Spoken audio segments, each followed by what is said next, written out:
Today's daily read aloud is Pooh in the Zoo, The Great Pooh Mystery, written by Stephen Smallman, illustrated by Ada Gray. Little Bob McGrew was a keeper in the zoo. He was always very busy, there was such a lot to do. But it didn't bother Bob, as he loved his job, and his good friend Robbie Robot helped by picking up the poo. Robbie was unstoppable. Anything ploppable was cleared with his scoop and his little poop hoover. Fox poo, ox poo, cockatoo or crock poo. He really was a pooper scooping super poo remover. It was getting quite late, so Bob closed the gate. His animals all settled down and closed their sleepy eyes. Robbie went to bed in his own cosy shed, but Chipmunk slept in places that were always a surprise. Then next day at 8 o'clock, Bob got a nasty shock. "My zoo is full of poo," he cried, "and Robbie's run away." Then a lady, all in tweed, who was very strange indeed, hollered, "Never fear, young zookeeper, I'm here to save the day.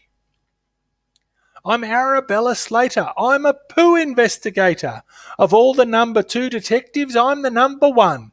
I stopped the doo-doo doctor in his poo-poo helicopter. Who else could find a rabbit poo inside a carrot bun?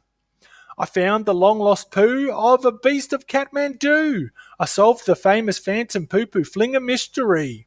I'll soon discover who's been pooping up your zoo, and I'll find your little robot, dearie, just you wait and see."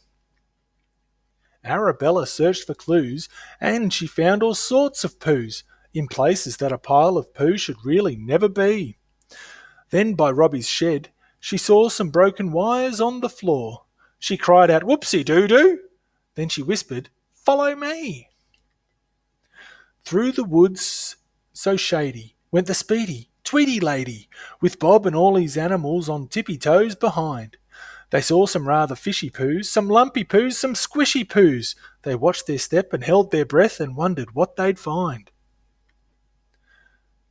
Then they all heard a clattering, some bleeping and kasplattering, and crept into a glade where Robbie Robot ran amok.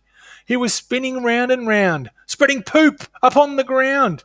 "Oh no!" yelled Bob. "His hoover's switched to blow instead of suck." "Stand back!" cried Arabella, pulling out a huge umbrella. They all ducked down behind it to avoid a poo-poo shower. But Arabella knew just exactly what to do. She asked Giraffe to reach across and turn off Robbie's power.